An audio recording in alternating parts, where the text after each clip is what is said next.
Hallöchen zusammen.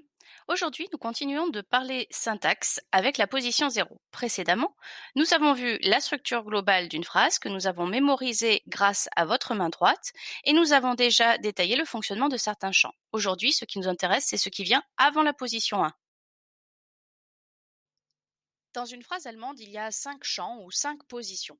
La position 1 qui ne peut accueillir qu'un seul groupe, la 2 qui est réservée aux verbes conjugués, la position intermédiaire où il y a le plus de place, la quatrième position, celle qui accueille un autre élément verbal si nécessaire, et la dernière position. Il ne faut pas non plus oublier la position 0. Et voici, sous une forme un peu plus conventionnelle, sous forme de tableau, les différentes positions ou les différents champs de la phrase allemande avec les particularités de chacun. Cette fameuse position zéro a aussi un autre nom. On l'appelle parfois avant-première position.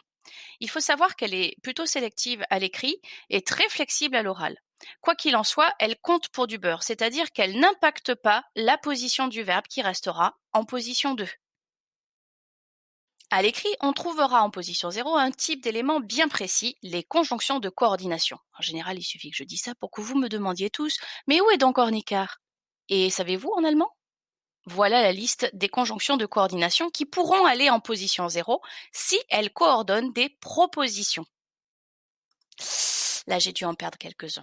Prenons un exemple concret. J'aime la grammaire allemande et je déteste le chou rouge. Je commence ma phrase avec mon verbe évidemment en position 2. Ich liebe die deutsche Grammatik. Mais que vais-je faire de ma conjonction de coordination? Eh bien, elle ira en position 0, comme si on était sur une nouvelle ligne. Und ich hasse Rotkohl. Dans cet exemple, la conjonction und ira bien se mettre en position 0, comme si je commençais une nouvelle phrase sur une nouvelle ligne du tableau. Pourquoi? Tout simplement car elle est là pour coordonner, juxtaposer deux propositions différentes qui ont chacune leur verbe. Et vous remarquerez d'ailleurs que dans la deuxième partie de la phrase, le verbe hassen est en position 2. Deuxième exemple farfelu, j'aime la grammaire allemande et les cornichons. Je commence ma phrase, ich liebe die deutsche Grammatik. Et que vais-je faire de mon et? Eh bien, cette fois-ci, interdiction d'aller en position 0. Il devra aller en position 3 avec les cornichons. Pourquoi? Car il sert ici à coordonner deux groupes nominaux qui dépendent d'un seul et même verbe.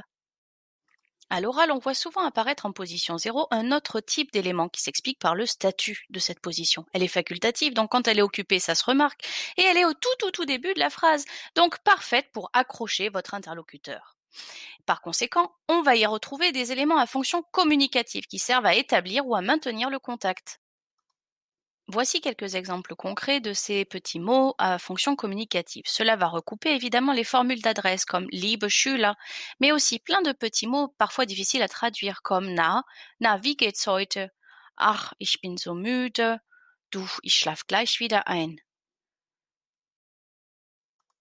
Et des fois, à l'oral, et strictement à l'oral, on y voit apparaître des sortes de réplications du sujet, comme dans la phrase Die Lehrerin, die spinnt doch ein bisschen.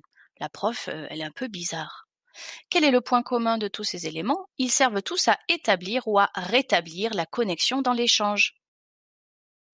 Voici ce qu'il faut retenir sur cette position 0. Elle peut rester vide ou être occupée.